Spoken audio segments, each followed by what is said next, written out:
Listen, we're going to chat. Do you have your drink ready? Like,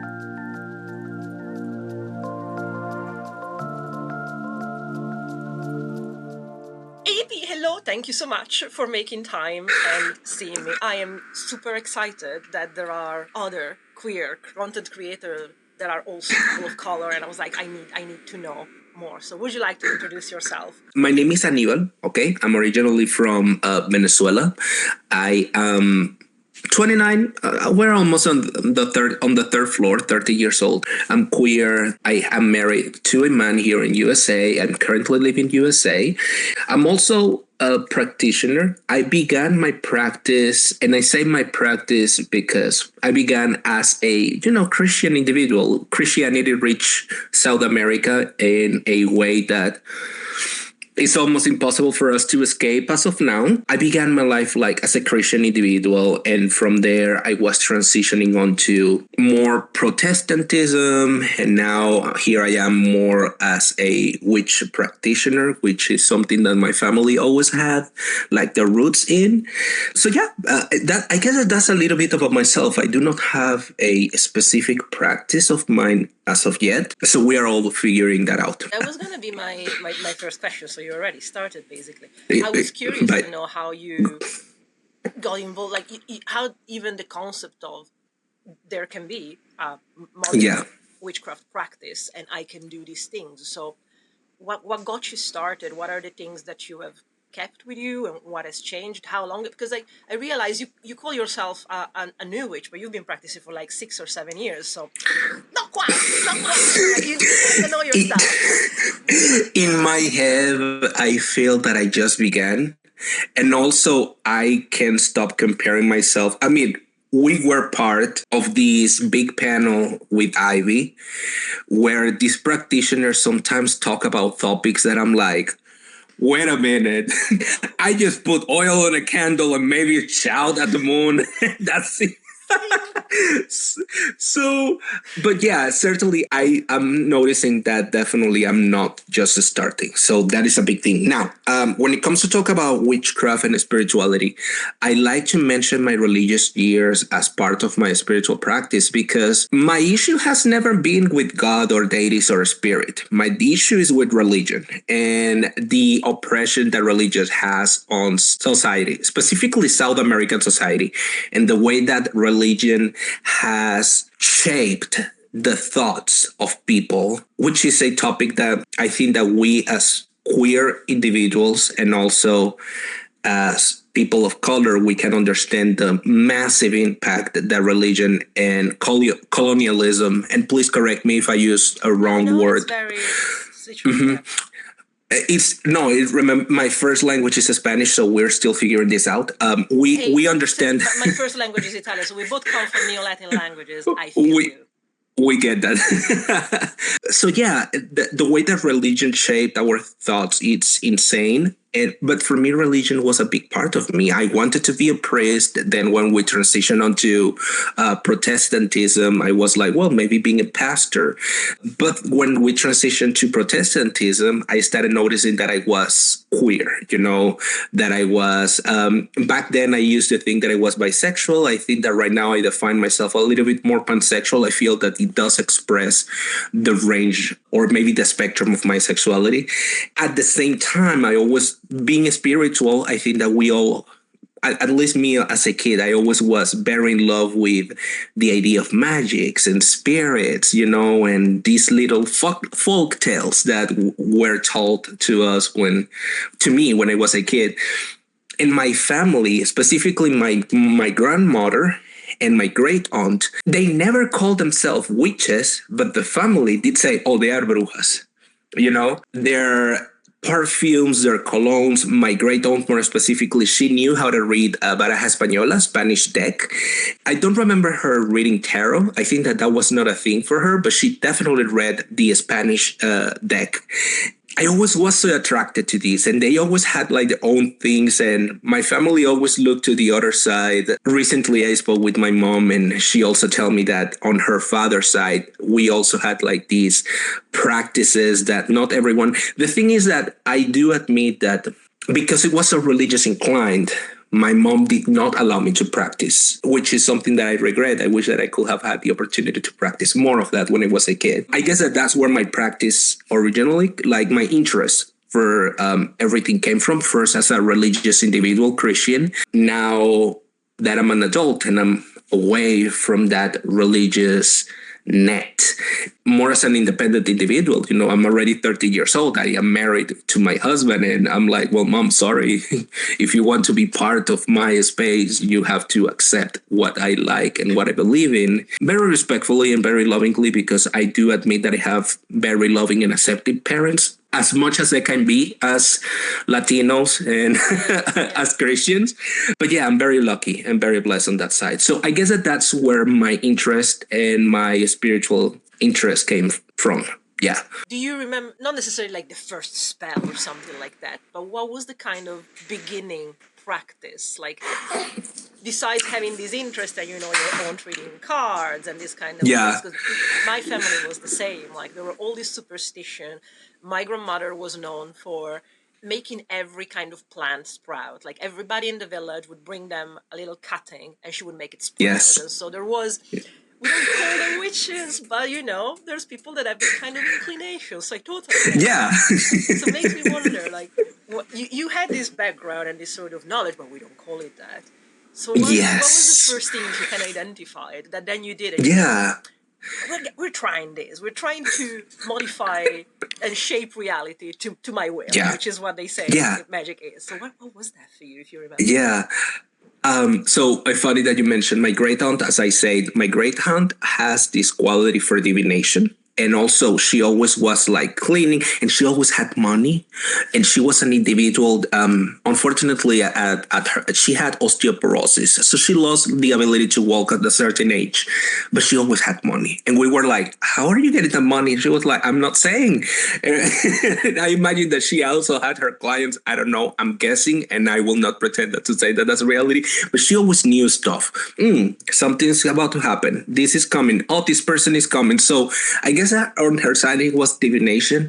My grandma, I don't remember specifically what type of magic she practiced, but she always was very wearing perfumes, and she always had a new boyfriend, which I do have to say, my grandma, for that time, especially in South America, she was a very advanced and feminist woman. She was like, I'm not getting married, I'm not a man, I'm not going to be taken by no one. Like, I decide what I want to do. And she always had like this very sex-friendly, positive view about sex and homosexuality. And she was beyond her era.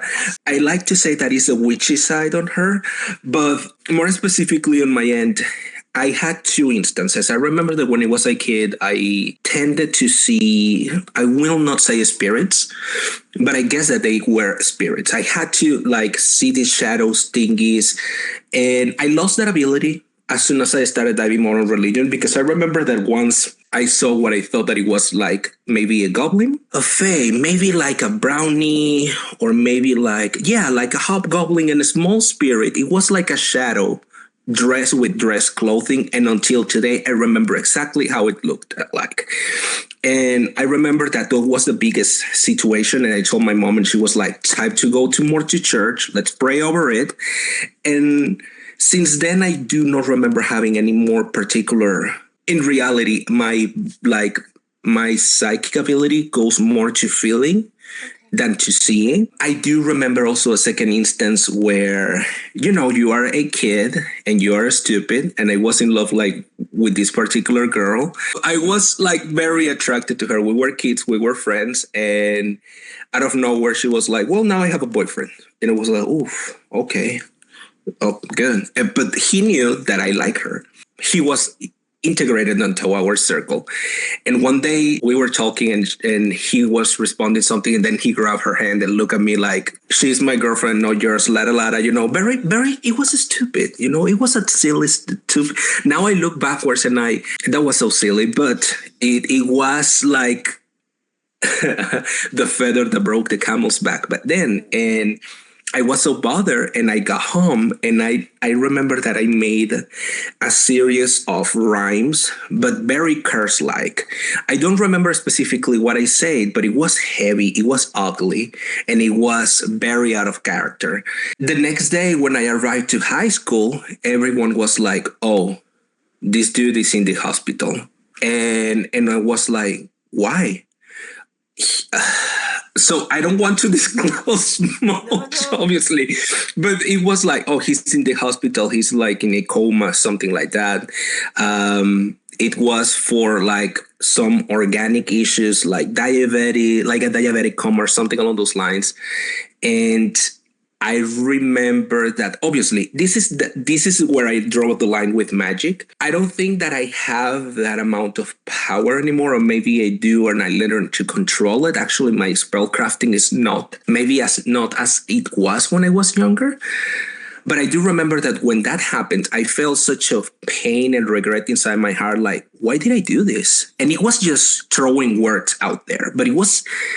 I remember the rage and the envy and the anguish that I felt inside me because, oh, I like this girl and he took it away from me. I was being stupid. Did I cause him a diabetic coma? No. Maybe he had diabetes before and we didn't know. Maybe he had it after. Maybe he had like that. But for me, the impactful element, and this is where my witchcraft stands in, I say these words and next day this individual was in a diabetic coma. So, it was something that definitely said to me when I was a kid, Aníbal, you need to measure the way that you speak and what you do, because you don't know what impact you may have on someone else's life. And I was in a Catholic church because my high school was like Catholic high school. I ran to church and I was like in front, in the church. God, forgive me. Don't let him die. I don't want his blood on my neck. No, I'm sorry. He's fine. He's great. All good. Those were the two most impactful things that until today I say, wow, that was crazy. I always make a point.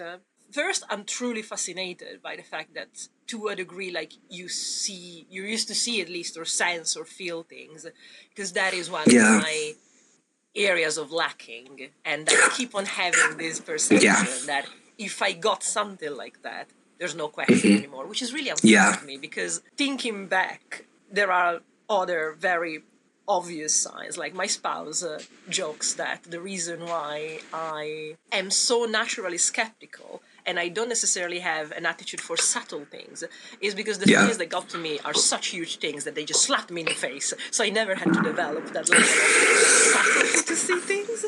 Yes. And then actually being in the panel with everybody else and at Ives, I remember when we were talking about plants and I was hearing everybody's approach, and when we asked the questions about, oh, how do you deal with plant spirits, my first image was like, oh, I clearly don't. I'm so curious to hear about others, because in my head, a spirit, even being a plant spirit, it's something you talk to, you interact. It's very much of a anthropomorphized things. So hearing people in a very practical thing, like maybe you taste it, maybe, and I was like, oh, but that's just handling plants. I do that. So I think I problematically have this huge expectation of probably more like the film kind of magic, and that's why I have a hard time seeing magic in my own life. The fact that, in my perception, like those experiences are unquestionable. If it happens to me, there's no way to go. So that's, wow. I tend to say that I don't do baleful magic, even though, admittedly, I've done a few bindings. Let's say self-defense, self-protective way. Yes. Like I'm not saying that anything has to happen to you. You just need to stop doing bad things to me. That's my vision of things. Yes. But yeah, I've noticed that, especially since starting practicing, words are important. I know that we say it, every kind of book says it, but then you see situations like that, and you're like, maybe it's chance, but how peculiar that it's so serendipitously timed. And maybe it's but still, it makes you reflect on, well, if I have this kind of effect on the world, how do I then it comes to like self-reflection of, oh shoot, how do I use these then? When I open the space, for a spirit maybe to join me. I can feel like the change in the ambience, and that's the most that I can feel as of now.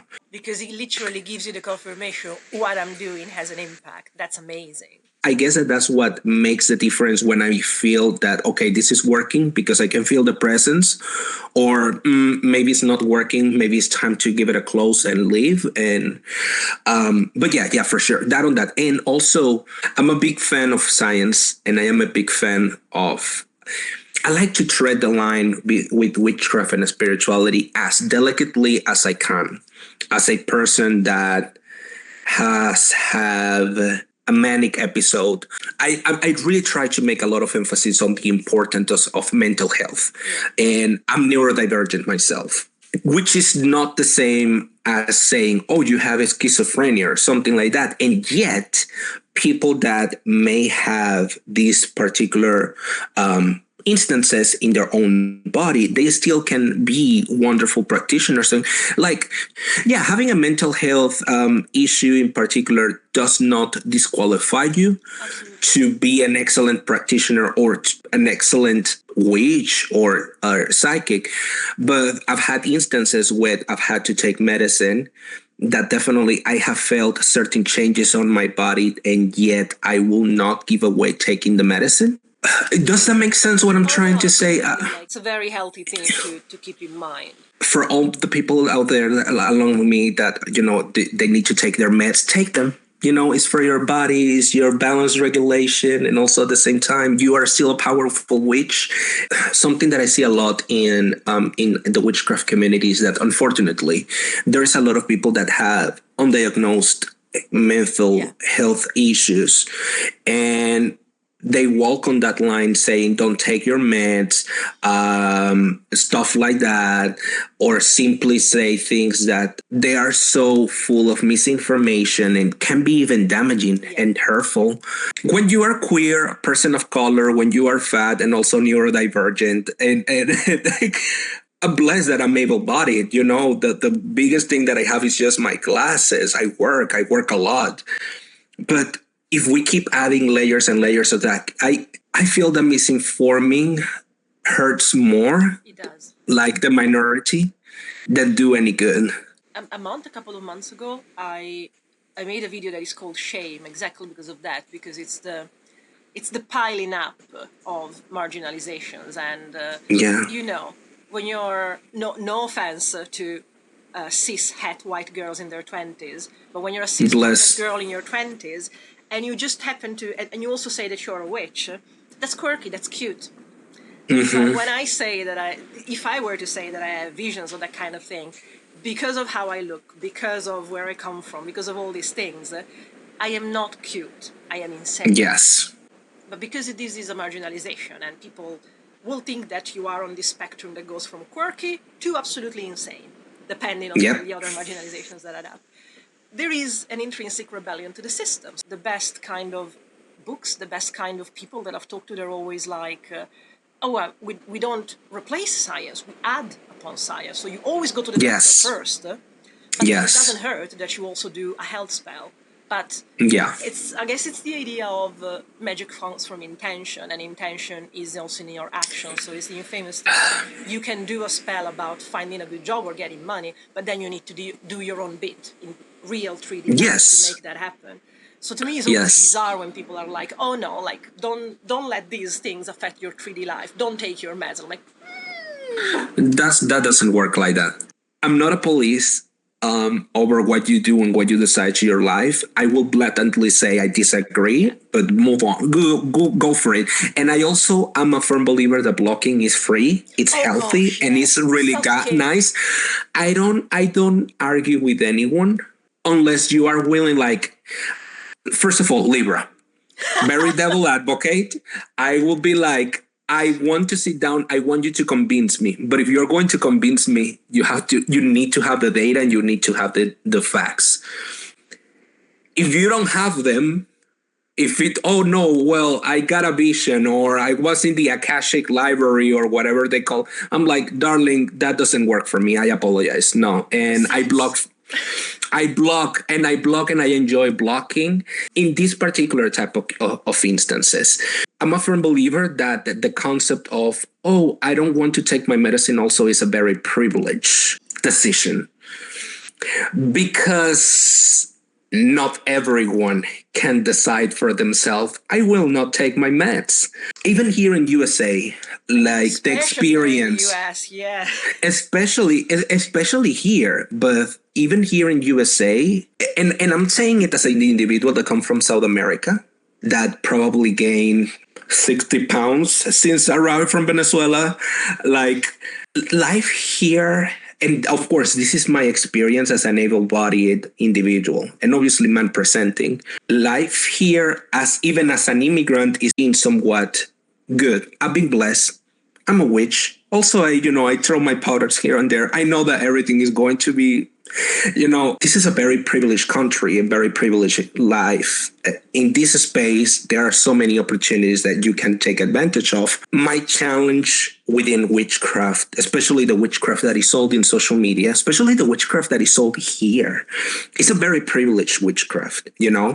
When we talk about, actually, I had the opportunity to talk with an author, Martellus. They are a wonderful author. Martellus gave me a very cool conversation about, the intention. Everything is intention. No, we don't do intentions in this house. And I invite everyone to get to check that conversation, because Martellus is so insightful. They are so incredible. And I had such a great time with them. Your intention at the time to do magic might be, I want to get a job. You might get the job, and in the meantime, you might end up taking away the opportunity from someone else to get that job. They might need it. Sarah Masters actually had, I think that it was with Sarah Masters. No, it was actually with Martellus.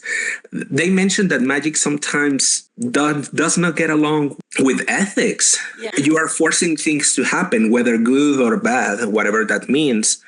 You might end up affecting someone else in the process. You need to play around with that situation, So I bring this up in the sense of, here in USA, the concept of, magic is intention manifested. If you think positive, great positive things will happen to you. You spend that money, we're going to manifest more. That is a very capitalist witchcraft. Especially in South America. And I'm talking about my great aunt, that she always had her money. She had money in the sense of, she always had her bill paid. She always had food in her house. She was an individual in a wheelchair, and she had the struggles, as we all did. But she was somewhat okay. And she had a very big faith. She was Mariana. She was very devout to Virgin Mary. Very, very devout. Again, we're talking about witchcraft and Catholicism and how that overlaps in the spaces where religion, faith, magic sometimes get very tangled. And that also takes me to the whole conversation of, why a witch cannot be a Christian witch? I'm sorry, I disagree. Or, Catholic Church doesn't know anything about exorcism. Maybe not the institution, but I disagree. Priests are very, very knowledgeable. In South America, when someone is in Venezuela, for example, when you are diagnosed with schizophrenia, you have two options. Three. If you are privileged and you have family with money, you get your medicine and you have to take them. Being homeless or being institutionalized, there's no much opportunity. Of course, there's nuance with the conversation.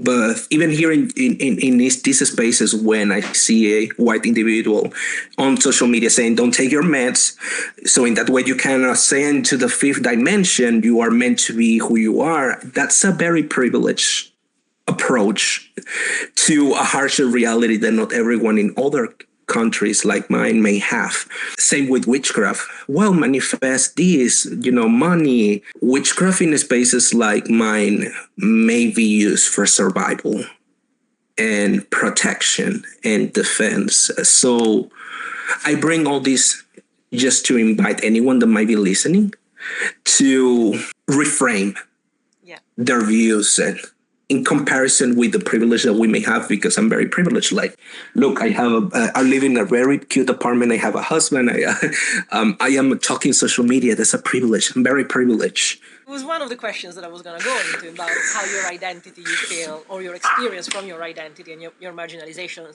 impacts your practice. And it's an excellent point. Honestly, the reason why I started myself on YouTube was because I realized it's not common, and it takes privilege to have the time, the means to make videos, to have the equipment to make videos, and usually the privilege tends to come with the basic level of if you're white, if you're cis, if you're het, if you are a certain kind of age, if you have a certain kind of look, if you are straight side. Oh my God! Kind of things. Like the algorithm and the thumbnails favor a certain kind of look, and there's nothing around it because it reinforces itself. So. It's very interesting to hear that, without having discussed this previously, this is just because it's incredibly relevant, and I wish that more people talked about it. I think one of the consoling things, like the silver linings that I've seen, at least on the part of the community that I've met, because honestly I didn't know that there was a part of the community, like you said, that has the guts to tell people don't take your meds, because if I had come across that, I would have definitely blocked. But I would have gone a rant before that. Because, I have seen it. I have seen it. I mean, I feel that it's mostly in TikTok that I've seen those. It's in TikTok that I've seen that craziness. I just block so fast. It's self-care. It's self-care. Like, I honestly... I've come to realize I haven't had necessarily that many detractors, probably because I've been very loud and clear from the beginning what I do and what I talk about. And if they think that I'm I don't know what they call us. Like, I'm a socialist from my life, but they call me liber something. I don't know. But they understand immediately, like, we're not going to have. At the current state of life, it's okay. So it's fine. When I started practicing, or at least when I started sharing my content in social media, it was number one, because I noticed that because also I think that the algorithm is built, like you build your own For You page. Yeah. But I was making a really, really hard effort to search for brujeria-focused content, specifically from Venezuela, that did not rely on African-American traditions. Topics like, and I will bring the example of Santeria. Santeria is very, very common in Venezuela. And it is important to mention that my country in particular, and I will not talk about the entirety of South America, but Venezuela in specific.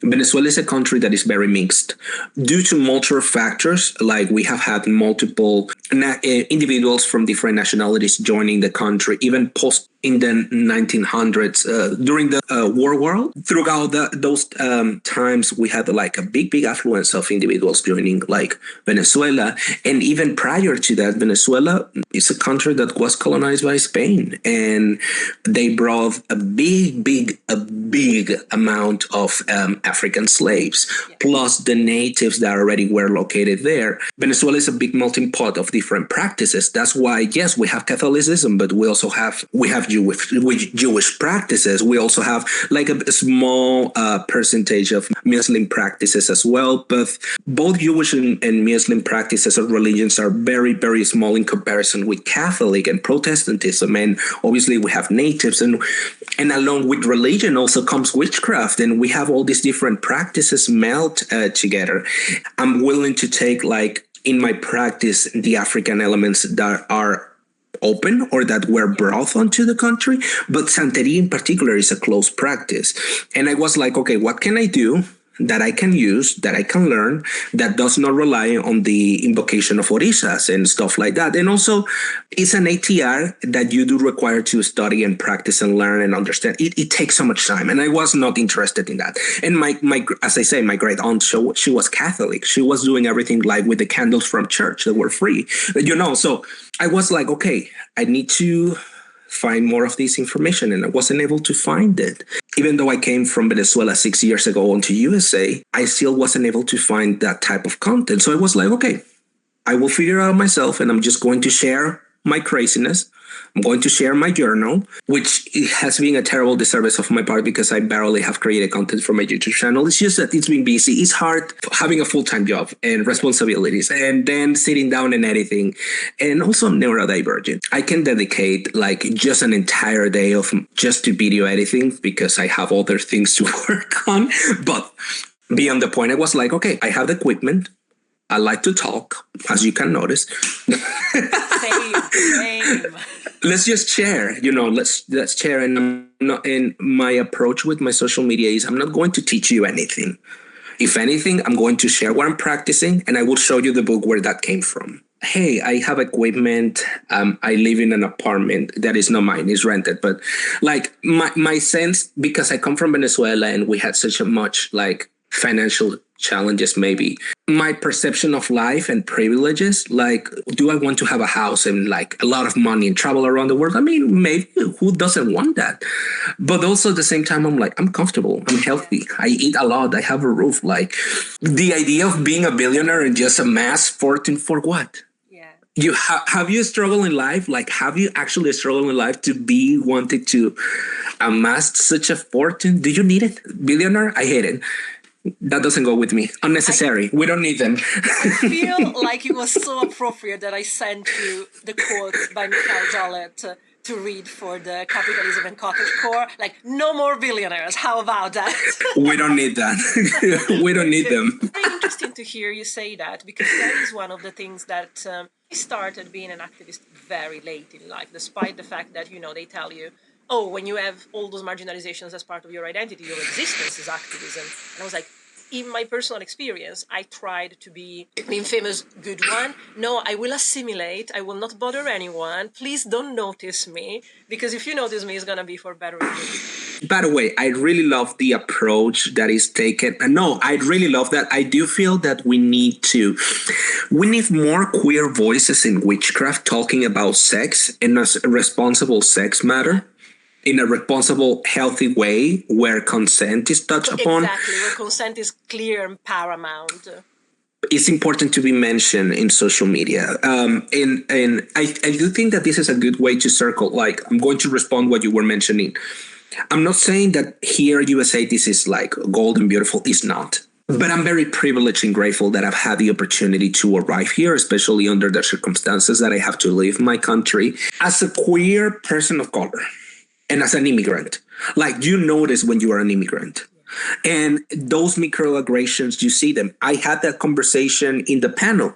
Like, I've had my fair amount of challenges. Like, when I arrived here 6 years ago, like, I was thinking, am I cursed? Do I have bad luck? No, you're an immigrant in another country, and you have to work and clean toilets and handle the bullshit of people. Like, that's how it goes. I'm not saying that it should be normalized, but it's the reality.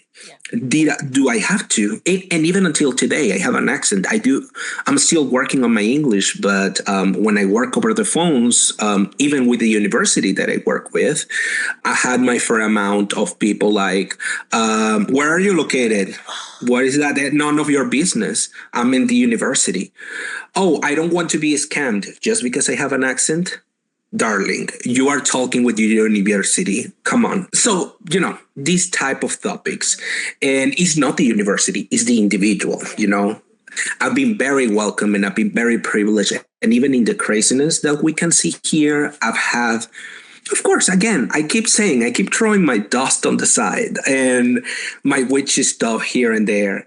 But I've been very blessed and very privileged. And if I complain about the injustices, but I will always reemphasize that I've had the fortune and the luck that everything has gone well so far in comparison with other people that have had it even more harsh and difficult than me.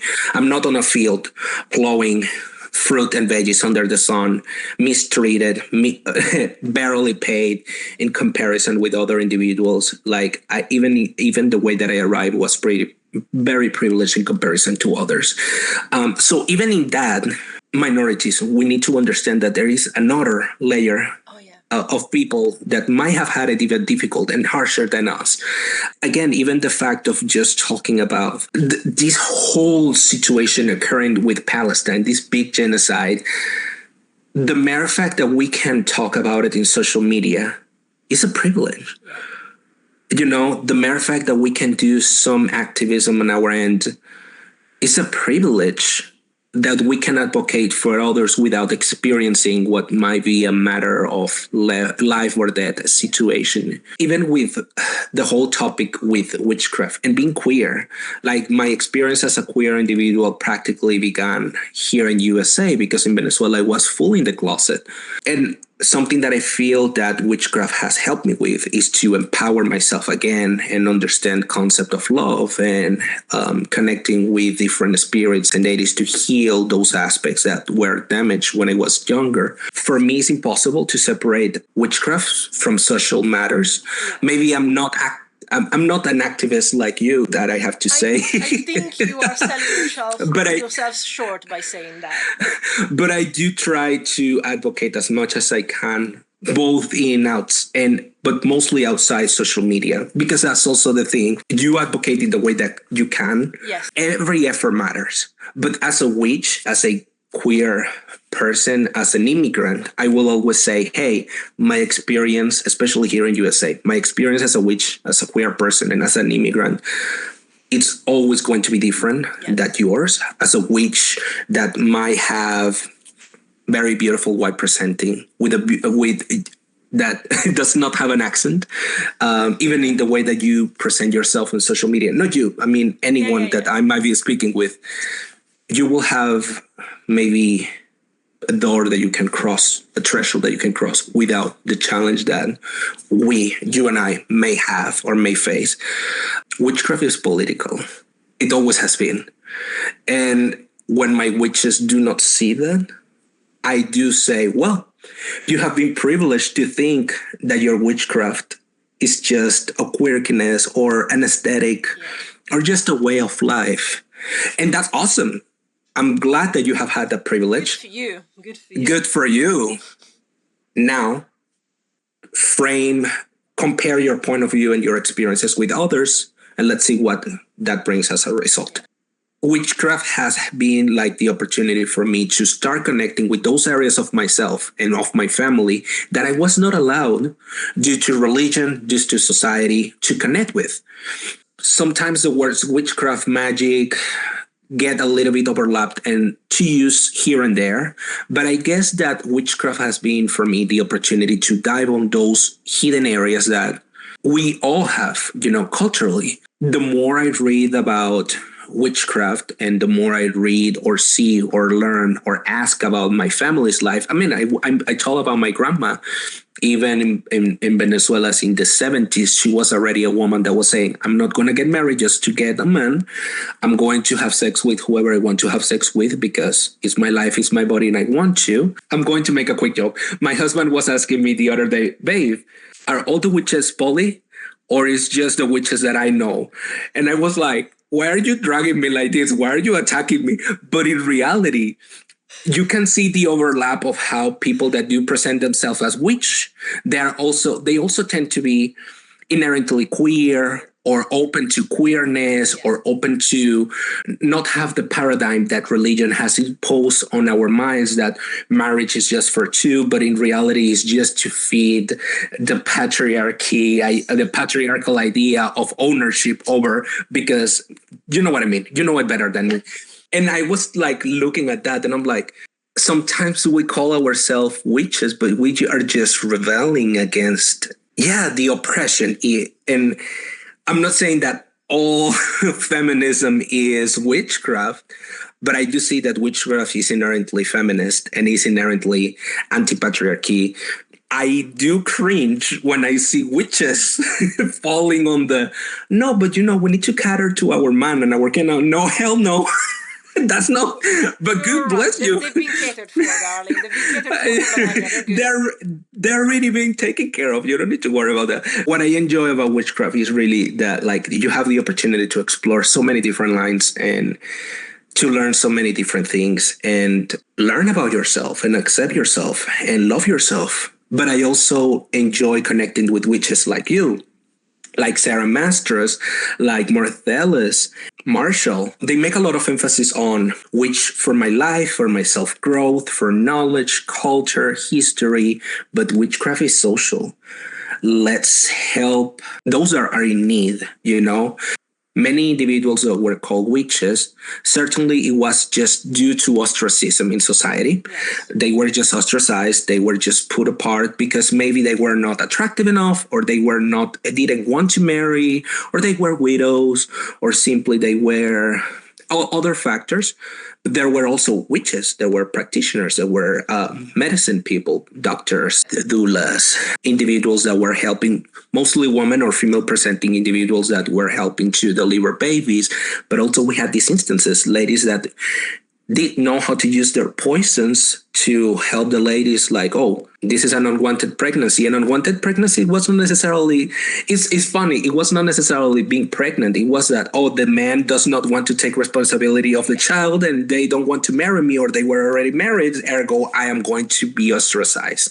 So it's one or the other. That's witchcraft. Yes. If we as witches do not remember where these individuals came from, they came from a point of living in the borders, helping the society, but also they amassed this amount of pain and hurt on themselves. We come from that, you know, and if we do not remember that, if we don't remember that also in brujeria, in particular in South America, to be considered a brujo, you don't call yourself that. The community calls you that. When someone calls them, oh, I'm a witch. Good. Does the community call you that? For good or for bad? Do they call you that? Yeah. Then you are not. It has a social impact. Witchcraft has a social impact, a community impact at least. So yeah, that on that. I'm sorry, I'm rambling, but that's me. Honestly, Avi, it's so important, and I'm so glad that you mentioned about it. We forget that we are always on the side of the oppressed because we have been oppressed. And it's not something that we can tune off. So it's thank you for bringing it up, Avi, truly. No, thanks to you. Thanks for the opportunity of connecting. I apologize for rambling again. I tend to do that. Never apologize with me about that. Like, I'm the same. It's the reason we're here.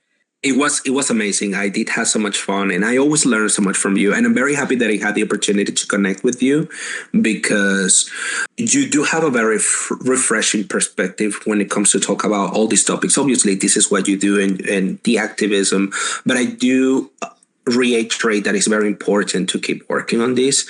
And maybe I'm trying to be apologetic on my end, but also at the same time, I do think that there's so much activism that can be done, and social media in real life, if you do not have the time or the effort to like do it on your social media, maybe real life, collaborate and support those that does it.